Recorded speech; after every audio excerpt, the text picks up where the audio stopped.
100 hectares. En bas, on aurait une maison moderne avec des formes comme des cubes gris blancs dans la série Sous le soleil. C'était la villa de Jessica, la grande blonde, avec l'accent américain. Donc cette fois, c'était une vraie maison, ce n'était pas un décor. Et donc, à la fin des tournages, elle fut rendue à ses propriétaires. Propriétaires qui n'ont comme type de notoriété que d'être les voisins de Brigitte Bardot. Et oui, ça y est, on s'approchera de la fameuse madrague, entre des murs qui sortent sur l'eau. Il y a plein de petits bateaux devant, comme d'habitude. Brigitte qui a bientôt fêté ses 87 ans, quand même. 28 septembre 34.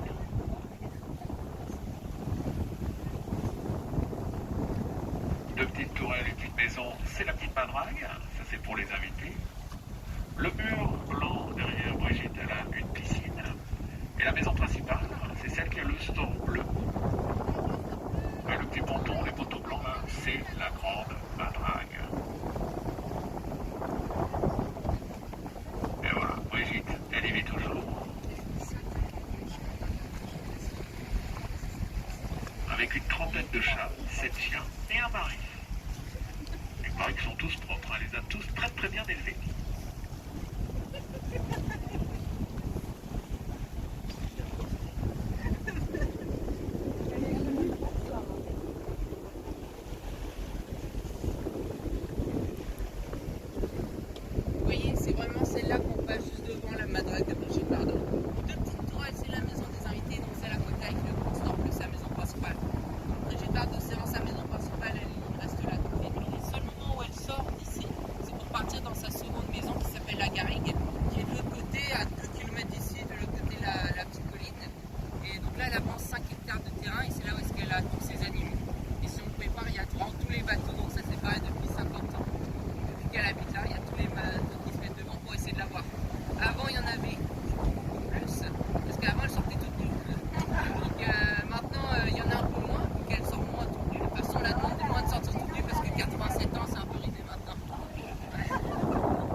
La très grande maison sur l'avant droite a longtemps appartenu au baron Adam von Opel, des voitures allemandes Opel. Günther Sachs, playboy allemand qui fut un temps marié à Brigitte Bardot, faisait partie de cette famille. C'était le petit-fils du baron Adam von Opel. Il y a quelques années, c'est racheté par une des familles les plus riches de Belgique qui décide alors de tout casser, tout refaire. Donc la maison est quasiment toute neuve. Porte privée, hélice-station, énorme piscine, maison d'invités, tout ce dont vous avez besoin quand vous êtes un milliardaire. On y a vu plusieurs fois le jour de football Neymar Junior. Parce que c'est souvent les Qataris qui ont le PSG qui louent la villa tout l'été. Et donc, quand ils font signer des joueurs, ils leur offrent voilà, la semaine de vacances. Là. Alors, il paraît, on l'a pas vu par contre, hein, là c'est qu'une rumeur, mais il paraît que Sergio Ramos est là, le joueur espagnol. On ne confirme pas Neymar, on l'a vu plein de fois. Sergio Ramos, on l'a pas vu encore.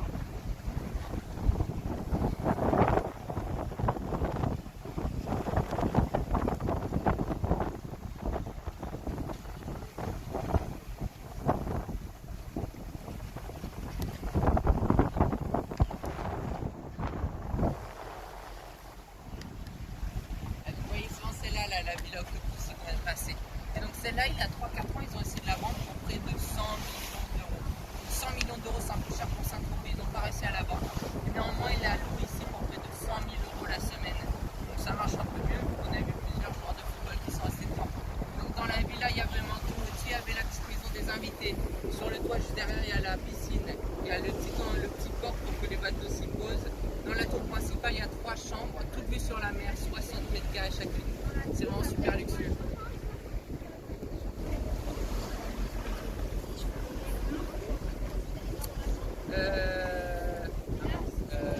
Alors, au sol, Bénicanobier, ce mur arrondi, c'est une piscine. Et la maison d'Alain des Arches, ce sont les propriétaires de Clairefontaine. Clairefontaine, cahier, papier, écolier, également Orange, Rodia, Exaconta, les classeurs et les agendas. Ce sont eux.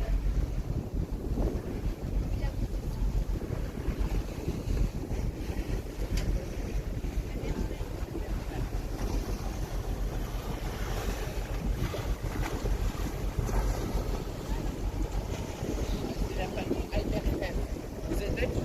Ouais, c'est pour ça. Ouais, donc c'est la famille Albert. Bon, lui, il est mort depuis quelques jours maintenant, c'est à sa famille. Les deux maisons suivantes sur l'avant-droite appartiennent à l'homme le plus riche de France, à la tête du groupe de luxe LVMH.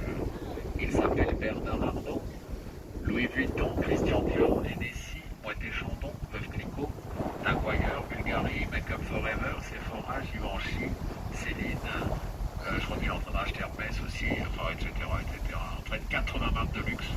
Monsieur Bernard Arnault, quand il est là, il y a un rayon de 200 mètres. Alors, on ira voir tout à l'heure, je crois qu'il y en avait un, s'il est toujours là.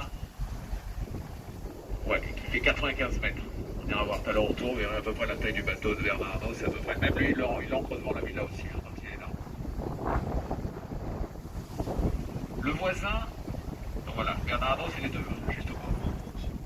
Le voisin avec le garage blanc, la rambarde de pierre, s'appelle Mohamed Al-Fayed.